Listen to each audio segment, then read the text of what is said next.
may have to step out. I'll be as quiet as I can. I hope I don't ruin anything. Just ignore me, Andy, if I step out. That's fine. I apologize, but there's possibly a call coming in tonight.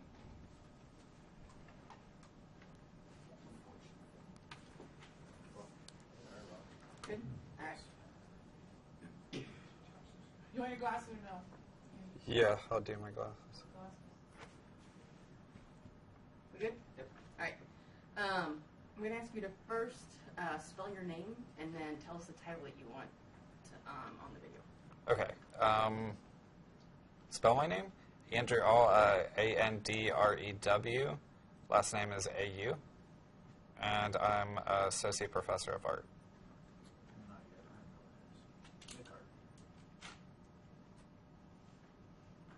After lunch.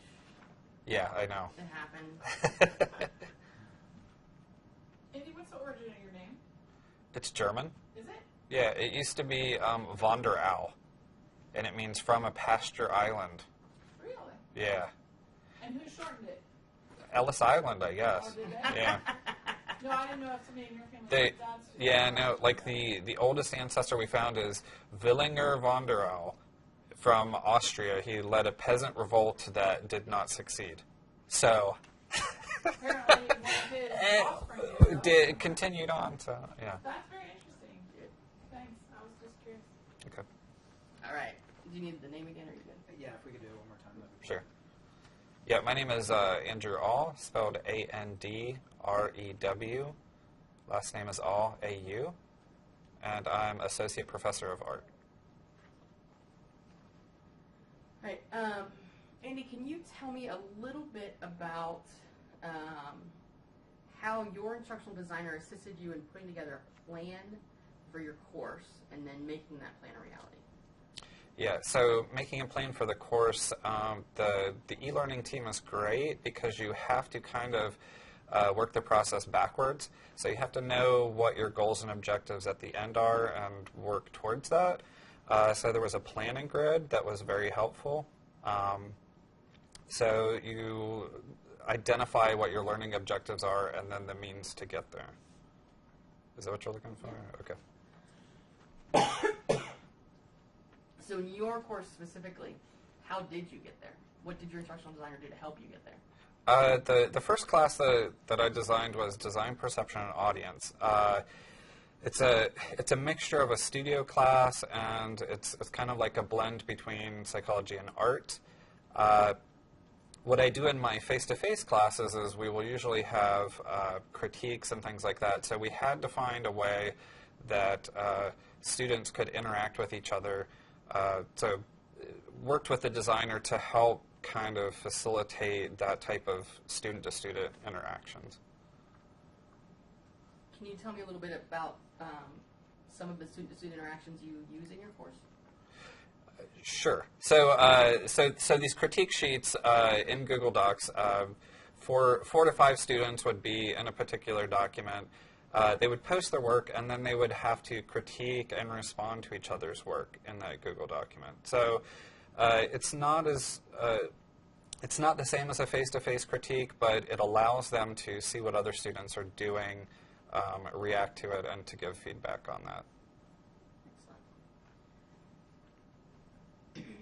Can you tell me a little bit about how having specific and measurable learning outcomes impacted your overall course plan? Sure. I think the rubrics are most important. A lot of people find rubrics to be a bit constricting, but a rubric can be anything that matches what your learning objectives are. So one of the examples for the course for our rubrics, taking things from one context and being able to use them in another context. So one thing that those rubrics help is that you can identify if the student is getting the information and being able to apply it in a new context. So I think the rubrics are really helpful. So your instructional designer gave me a cheat sheet. Some of the really awesome things in your course. Okay. So I'm going to ask you to talk about some of those. Okay, sure. You use to do active learning assignments, specifically what we're focusing on. but I'm told you use like imaging mapping. You have your students take a trip to the museum. Tell me about that. What is that in your course? What do you do with it? And how does that help your students learn? Sure. I think that's one of the things that relates to making an online class to humanize it is getting them away from the screen. So even though the delivery method is online, whether they're taking a field trip to a museum and responding to the work that they see in a museum, or to do these hands-on projects. One of the examples that I did was making a sculpture out of carrots. And so I gave that example and all the problems that I encountered. It gets them away from the screen, and they're actively engaged with the material. So. Excellent. Tell me a little bit about how you use student choice in your courses. Student choice, okay. Basically, I'm talking about the nonlinear structure that you Okay, so in the design perception and audience class, there's a student have a choice. Specifically, let me start that again. As far as student choice for the assignments, trying to cater to the students so that they don't all feel like they're doing the same cookie cutter project with the same outcomes. One of the assignments is a mnemonic device where I will pair, I'll take a random word and assign it to the student. They will have to take that word and combine it with their name in a unique and meaningful way. So those choices are limitless. It's not a matter of coming up with one right answer. There are many right answers. I don't know if I answered that right. I'm told that you basically have your courses set up so that students pick and choose. I want to do this piece of this one and this piece of this one. Okay. Am I right? For some of them, yes. Do you want me to talk about that? Yeah. Okay. So there may be options for certain assignments that have similar outcomes. One of the assignments for design perception is they have an opportunity to design a clock or a calendar. The parameters of those are very similar. They have to deal with time, but how those are expressed are very different. So it gives students I don't want to say like a pick your own path, but it kind of does in a way. It gives them a choice and a freedom so they feel like they're making an active choice, ideas that might inspire them better than the other choice. How do you personalize your course content? Let's see, personal course content. I wrote this down.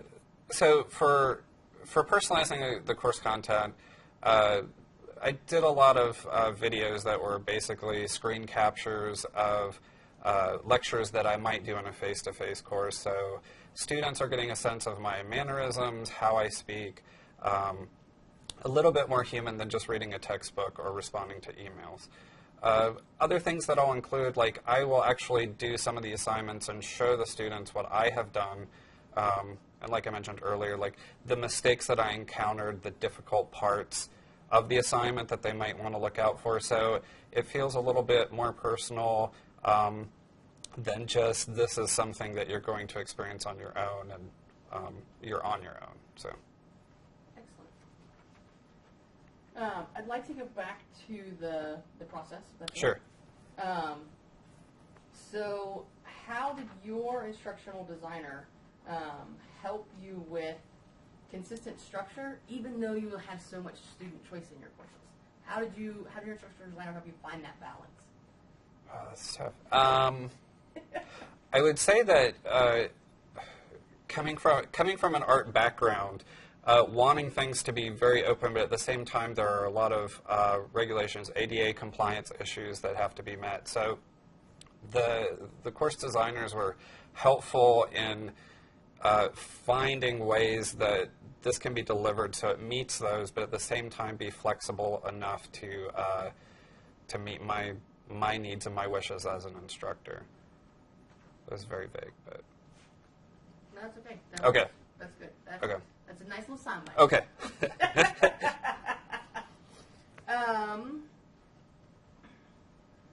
Can you tell me a little bit about, actually, I want to go back to the trip to the museum. Sure. Tell me, explain that project to me. What is it? How do your students do it? Why do you have them do it? Trip to the museum it's to move them out of their present context and put them into a context that may relate to something that they've read. So students will have to go. Sometimes it's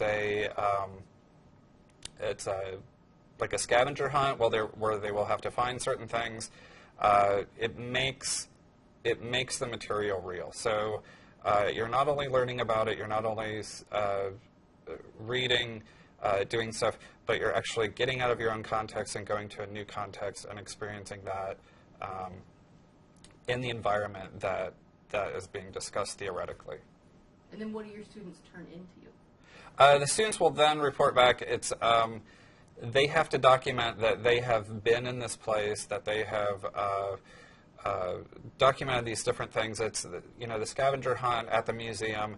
They have to go and they have to seek out the information. So it's kind of like research. So they have to take the information that they've gotten, go find these examples, and then they collect them and put them into a format that is, you could technically use that for another student to experience as a bit of material that they can experience. So. Excellent.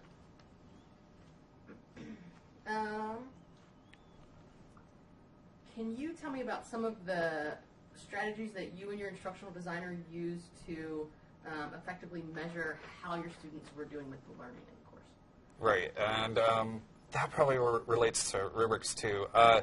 So in designing the courses, everyone has to go through the different modules and say, what is the student going to get out of this module? And it's really helpful, and for things like art appreciation, it can be really tough because what you're wanting them to do is get information and synthesize it, take this information, digest it, and then be able to find it and reproduce it in a different context. So working backwards again and saying, when we grade these things, how will we know they are doing that? You can create the rubric so that it says, taking this information and putting it into a new context, or expressing themselves in a way that they maybe have not before, or expressing themselves in 3 different ways. So that backward design of knowing what you want really helps you design so that you can evaluate at the end what they've done. Excellent. How do you do student-to-student interactions in your course? Student-to-student interactions, a lot of that are through comments and emails. I will have a lot of students who, through the critique period where they're doing student-to-student, they may ask for my opinion. They might get, which is a nice thing, they might get 2 students who are saying very different things, and they want me to weigh in, and I can weigh in on the situation. They may say, I've finished the critique period and I got some good comments. Here's my next version. Would you take a look at it? And it makes it very easy to work back and forth. The videos that I've done, they almost have a sense that they know me because they've heard my voice. They've heard me talk about things. So I've actually found that they're a bit more personable than maybe I know about them because they feel like they've experienced me through the videos. So. Excellent. Okay.